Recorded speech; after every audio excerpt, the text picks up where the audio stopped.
Imagine a world where India's most wanted enemies start dropping dead. Not in an open war, not in standard encounters, but silently, one by one, thousands of kilometers away, like in the movie Dhurandhar, where unknown gunmen were used by Hamza to carry out killings from the shadows. What if I tell you that something like that has been happening in real life? In January 2026, top Lashkar-e-Taiba commander Abdul Ghaffar died under mysterious circumstances, and on April 16, 2026, LET co-founder Amir Hamza was shot at in Lahore in second attack within a year. Since 2020, more than 20 individuals labeled as terrorists by the Indian government have been mysteriously assassinated by unknown gunmen. This has completely rewritten the playbook on intelligence, stepping out of the shadows to take the fight directly to its enemy. In fact, India's defense minister openly confirmed this new reality, declaring that if terrorists disturb India and flee to Pakistan, Indian forces will enter Pakistan and kill them. यदि भारत को disturb करने की कोशिश करेगा, यहाँ पर भी आतंकवादी हरकतें करेगा, तो उसका मुंह तोड़ जवाब देंगे। यदि वो भगकर पाकिस्तान में जाएगा, तो पाकिस्तान में घुस जाएगा। To understand what's happening today, we need to go back a bit. For a long time, India followed a strategy called strategic restraint. In simple words, don't attack first, just defend. Why? Because India didn't want to mess up its growing economy and, more importantly, didn't want to risk a nuclear conflict in South Asia. So basically, India played the role of a chowkidar, a guard, just trying to stop attackers from entering. That is, you see all the chowkidars and chaprasis outside. That is, if somebody comes here, we'll prevent him. Even after the deadly 2008 Mumbai attacks, when the whole country was shaken, India chose to stay calm and did not launch a direct military strike. The real turning point came in 2019 Pulwama attack, where 40 CRPF jawans lost their lives. That's when things started to change. Indian agencies realized something important. Just reacting isn't enough. You can't destroy threats if they are safe across the border. So instead of waiting, the approach slowly shifted to stop the threat before it even begins. Hit before they can hit you.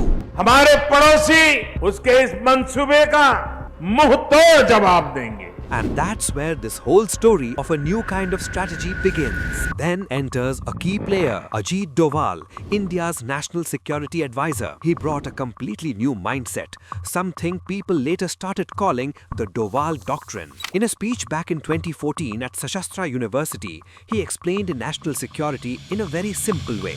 3 modes: defense, offense, and defensive offense. We engage an enemy in 3 modes. One is the defensive mode, one is the defensive offense, and third is the offensive mode where you go outright. Now here's the interesting part. He said relying only on defense is a big mistake.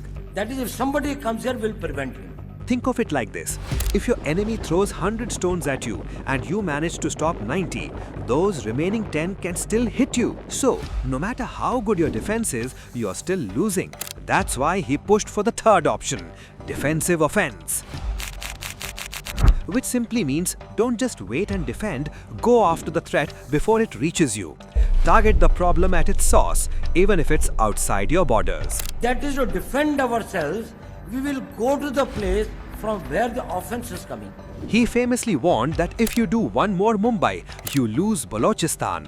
That one line changed everything. Because now, India wasn't just preparing to defend, it was ready to respond proactively. This wasn't just tough talk, it was an operational green light. Individuals labeled as high-profile terrorists by the Indian government since 2020 have been killed by unknown gunmen on Pakistani soil. The concept of this shadow war are straight out of a spy novel. Reports suggest India's premier intelligence agency, Research and Analysis Wing, established sleeper cells in places like the United Arab Emirates to plan these assassinations.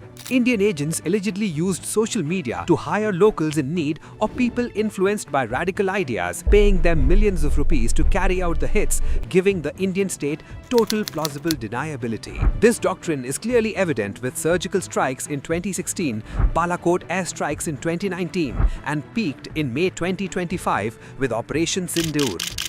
India used drone swarms and precision missiles to destroy 9 terror camps deep inside Pakistan. But this strategy didn't stay limited to South Asia, it went global. While the world focused on big visible actions, there was another game being played silently, a shadow game of hunting enemies at their own safe havens by unknown gunmen. Interestingly, Bilal Arif Salafi, a Lashkar-e-Taiba commander, was killed by unknown gunmen just a day after Dhurandhar was released. The strategic realignment is complete. PM Modi's bold 2019 threat to Pakistan goes viral. Ghar mein ghus ke marenge resurfaces. ये हमारा सिद्धांत है, हम घर में घुस के मारेंगे. India has transformed from a cautious reactive middle power into assertive regional power, willing to exercise lethal force across international borders. India's security agencies have proven they possess the reach, the resources, the leadership backing, and the absolute ruthlessness to strike anywhere on earth. The days of strategic restraint are dead. Welcome to the era of New India.